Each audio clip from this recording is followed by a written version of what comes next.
फूट में लूट कहा गया है। सम्मोदमाना गच्छन्ति जालमदाये पक्षिणो यदा ते विवदिष्यन्ति तदा यहन्ति मे वसन्ति। अगर आप एकता में हैं तो आपके ऊपर कोई भी बाधा नहीं आ सकती। जिस प्रकार पंछी एक राय में होने के कारण जाल को लेकर उड़ जाते हैं, लेकिन जब वह वाद विवाद करते हैं तो सभी बस में आ जाते हैं, सभी जाल में फंस जाते हैं। इसी तरह एक कहानी है, फूट में लूट। एक घने जंगल में बहुत से बटेर रहते थे।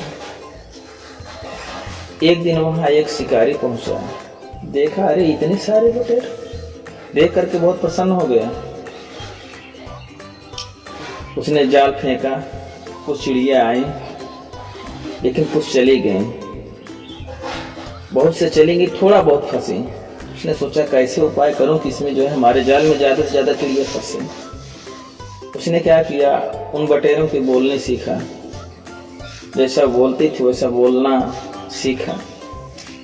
जब आता उनकी बोली बोलता और बोल करके उनको बुला लेता, और बटेरे आती उन पर जाल फेंक देता। काफी से बटेर पकड़ कर ले जाता। ऐसे ऐसे काफी बटेरों की संख्या कम हो गई। एक दिन उसमें सबसे जो बूढ़ा बटेर था, देखा हम लोगों की संख्या बहुत कम हो रही, क्या बात है। देखा कि शिकारी आता है और हमारे लोगों को पकड़ के ले जाता है। उसने सभी बटेरों को इकट्ठा किया, एक समूह इकट्ठा किया और समझाया, बताया। एक कहा कि किस तरह हमें बचना चाहिए, हमें कुछ सोचना पड़ेगा उपाय। लोग सब इकट्ठा हुए, राव आपस में बताने लगे कि हमें चुनना नहीं चाहिए, हमें बैठना नहीं चाहिए, हमें ऐसा नहीं करना चाहिए। लेकिन वो बूढ़ा बोला कि ऐसा तो जीवन चलेगा नहीं, एक उपाय है। जब वो जाल फेंके तो जाल के अंदर जो फंदे हैं, फंदे में सिर डाल करके एक साथ उड़ जाओ, और उड़ जा करके किसी झाड़ी पर, कटीली झाड़ी पर जा करके उस जाल को गिराओ, और नीचे आराम से इधर उधर के आप निकल जाओ। ऐसा ही हुआ। दूसरे दिन जब चिड़ी मार बहेलिया आया और उन सब के ऊपर जाल फेंका, तो जाल में पड़े और पड़ करके उसमें फंदे से सिर निकाला, एक साथ झटके मुड़ गए, जाल लेकर के उड़ गया। पीछे पीछे चिड़ी मार जा रहा है, बहेलिया पीछे पीछे जा रहा है, आगे ऊपर से जो है जाल लेकर के जा रहे हैं। जा करके एक झाड़ीदार, कटीली झाड़ीदार पेड़ पर जो है बैठ के जाल को गिराया। उसके नीचे से निकल करके आराम से निकल गए। सब बहुत खुश हुए। ऐसा देख करके चिड़ी मार बहुत नाराज हुआ, बहुत दुखी हुआ। अरे गया किसी सूरत उसको जो है जो जाल को निकाला, इधर उधर फट भी गई जाल, फंदे टूट गए। वह खाली हाथ घर लौटा। एक दिन हुआ, 2 दिन हुआ, 3 दिन हुआ, ऐसे कई दिन हुआ। 4-6 दिन यही हाल हुआ, जाता लौट आता। एक दिन उसकी पत्नी बोली, ऐसा लगता है जाते हो परवरिश किसी की और करते हो, जो मारते हो चिड़िया, किसी को और दे देते हो। बात सुन करके बहेलिया बोला, नहीं, सारी स्टोरी बताया। मैं पकड़ने के लिए चिड़ियों पर जो है जाल फेंकता हूँ, और जब जाल फेंकता हूँ तो चिड़िया एक साथ उड़ करके मेरी जाल ले जाकर किसी झाड़ी पे गिरा देती हैं, और जब गिरा देती हैं तो मुझे छुड़ाने में बड़ा लगता है, एक भी चिड़ी हाथ नहीं आती। लगता है इनमें बड़ी एकता हो गई है, इनमें बड़ी सूझबूझ हो गई है।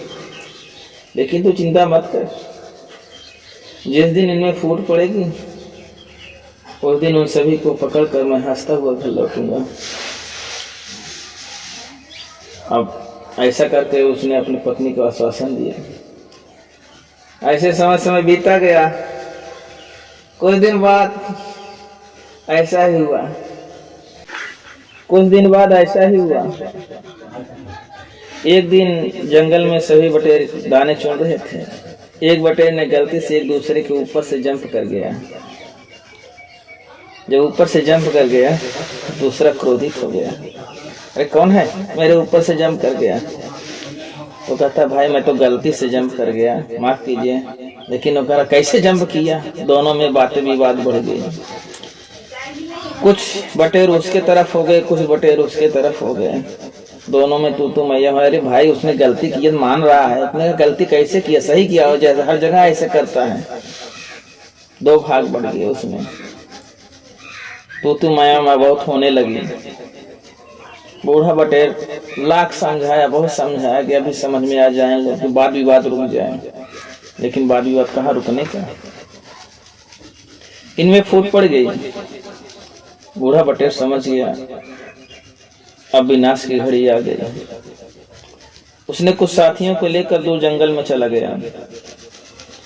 कुछ दिन बाद चिड़ी मार फिर आया और बटेरों की बोली बोला। और जब बटेर इकट्ठा हुए तो उनमें जाल फेंक दिया। जब उन पर जाल फेंक दिया तो बटेर क्या वो एक दूसरे देख रहे हैं। अरे भाई तू उठा, तो कह रहा तू उठा, क्योंकि दो गुट हो गया, एकजुट है नहीं।